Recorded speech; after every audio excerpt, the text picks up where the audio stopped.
আমার শহর রায়গঞ্জ নিবেদন করছে সায়নী গোল্ড এন্ড ডায়মন্ড, থানা রোড, রায়গঞ্জ।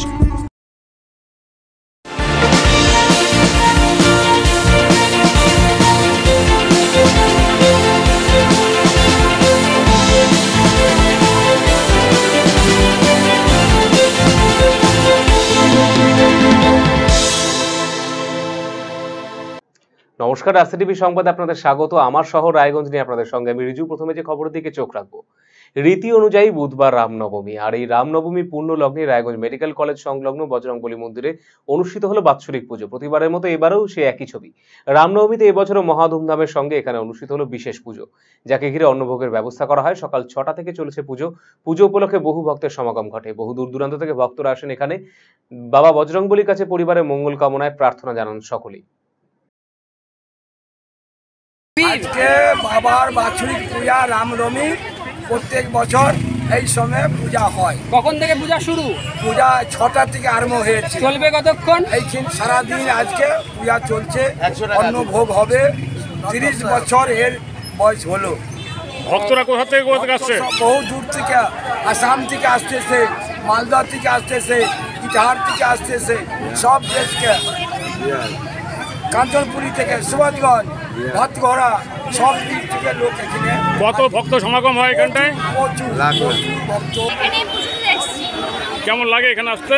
খুবই ভালো লাগে। প্রত্যেক বছরের মতো এবারও এসেছি। প্রত্যেক বছর আসা হয়, খুব সুন্দর করে এখানে উদযাপন করা হয়। খুব সুন্দরভাবে হয়। কি বলেন প্রভুকে? সবাইকে যেন ভালো রাখে, সবাই যেন ভালো থাকে, এটাই চাই। হাসপাতাল করে এই কারণেই যে আমি পুজো করি। কিসের পূজা আজকে? আজকে রামনবমী। কখন আসছেন? আমি এসেছি 11টার সময়। এটা কি উপবাস আছে সারাদিন? হ্যাঁ, উপোস করেই আসি। আমি আসি এখানে, রেগুলারই আসি। মঙ্গলবার, বারের দিন, এভাবে মানে 10-15 বছর আমার পূজা করা। বজরংবলীর? হ্যাঁ। কেমন লাগে এখানে আসার পরে? আমার খুব শান্তি অনুভব হয়, ভালো লাগে। বুধবার রামনবমী সারা দেশে পালিত হচ্ছে ভগবান শ্রীরামচন্দ্রের জন্মতিথি। শ্রীরামচন্দ্রের ভক্তির আবহে মেতেছেন দেশের সনাতন ধর্মাবলম্বী মানুষেরা। একই ছবি রায়গঞ্জ শহরও। প্রতি বছরের মতো এবছরও রায়গঞ্জ শহরে শ্রীরামনবমী উদযাপন সমিতির পক্ষ থেকে একটি বর্ণাঢ্য শোভাযাত্রা আয়োজন করা হয়। এদিন রায়গঞ্জে উদয়পুর খেলার মাঠে অনুষ্ঠিত হয় পুজো। এরপর প্রচুর মানুষ সেখানে জমায়েত হন। সেখান থেকে শুরু হয় একটি বর্ণাঢ্য শোভাযাত্রা। প্রশাসনিক সমস্ত নিয়ম কানুন মেনেই শহরের রাজপথ ধরে চলে এই শোভাযাত্রা। বিভিন্ন দেবদেবীর মডেল এই শোভাযাত্রায় সামিল করানো হয়েছিল।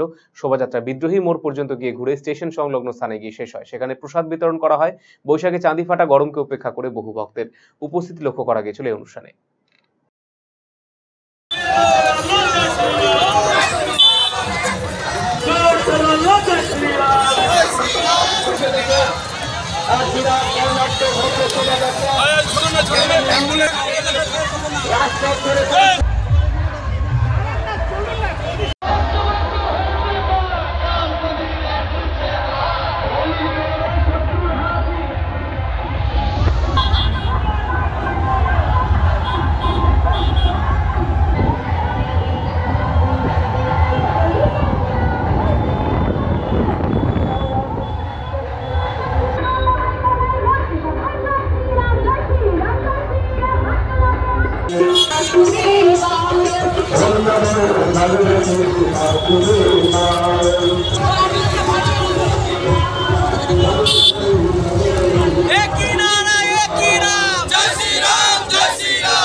এটা শ্রীরামলালার জন্মতিথি উপলক্ষে এই স্বতঃস্ফূর্ত ভক্তি নিবেদনের যে আগ্রহ, সেটাকে আমরা রূপদান করেছি।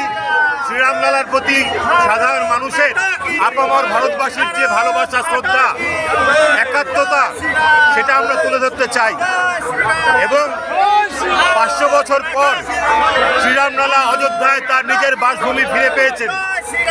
এই পবিত্র সময়ে, এই পবিত্র কালে, এই পুণ্যকালে আমাদের উদযাপনের আনন্দ আরো অনেক বেড়ে গেছে। আজকে গোটা ভারতবর্ষ, গোটা পৃথিবীর সঙ্গে রায়গঞ্জবাসীও রামলালার জন্মজয়ন্তী পালন করছেন, শুভ জন্মতিথি পালন করছেন। আমরা এই ভারতবাসীর এই বিশ্বের উৎসবে সামিল হতে পেরে আপ্লুত। বাড়িতেই বিদ্যুৎস্পৃষ্ট হয়ে মৃত্যু হলো এক প্রৌঢ়ের। মঙ্গলবার রাতে ঘটনাটি ঘটেছে ইটাহার থানার শ্রীপুর এলাকায়। মৃতের নাম নমল দেব শর্মা, বয়স 61 বছর। পরিবার সূত্রে খবর, এদিন বাড়িতেই বৈদ্যুতিক পাখা চালাতে গিয়ে বিদ্যুৎস্পৃষ্ট হন তিনি। স্থানীয় হাসপাতালে আনার পথেই তার মৃত্যু হয়। দেহটি ময়নাতদন্তের জন্য রায়গঞ্জ মেডিকেল কলেজ হাসপাতালে পাঠানো হয়েছে। 8:30টার দিকে, রাত্রে 8:30টার দিকে গতকাল মানে ইলেকট্রিকে শর্ট খেয়ে মরে গেছে। কিভাবে শর্টটা খেলো?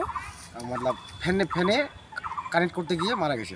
মশা তাড়ানোর জন্য মানে হাওয়া দিচ্ছিল, ফ্যান দিয়ে হাওয়া দিচ্ছিল মানে গাইকে, তার জন্য মানে ইলেকট্রিক বাইচান্স মানে তার ডিভোটার হয়ে যায়।